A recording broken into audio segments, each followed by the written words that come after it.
مصرف میوه ها به دلیل سرشار بودن از ویتامین ها، مواد معدنی، فایبر و آنتی اکسیدان ها فواید فراوان برای سلامتی دارد. این فواید شامل تقویت سیستم ایمنی، بهبود سلامت قلب و عروق، کمک به کنترل خون، زیبایی و سلامت پوست و مو و کاهش خطر ابتلا به بیماری‌های مزمن مانند سرطان و دیابت می شود. همچنین میوه ها به بهبود عملکرد دستگاه گوارش کمک کرده و از قبضیت جلوگیری می کنند. فواید اصلی مصرف میوه: میوه ها منبع غنی از انواع ویتامین ها مانند ویتامین C و A، مواد معدنی مانند پتاسیم و آنتی اکسیدان ها هستند که برای سلامت کلی بدن ضروری اند. مصرف منظم میوه ها به کاهش کلسترول خون، تنظیم فشار خون و بهبود عملکرد عروق خونی کمک کرده و خطر بیماری های قلبی را کاهش می دهد. فایبر موجود در میوه ها باعث افزایش حجم مدفوع و تسهیل حرکات روده شده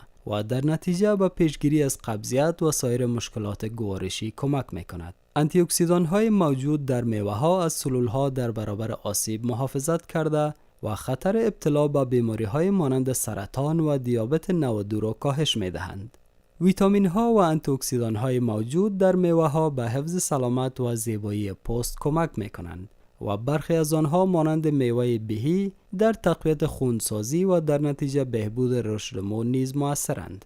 میوه ها به دلیل دارا بودن فایبر بالا و کالری نسبتاً کم احساس سیری را افزایش داده و می توانند به کنترل و کاهش وزن کمک کنند. ویتامین C و سایر مواد مغذی موجود در میوه ها به تقویت سیستم ایمنی بدن و افزایش مقاومت در برابر عفونت ها کمک می کنند.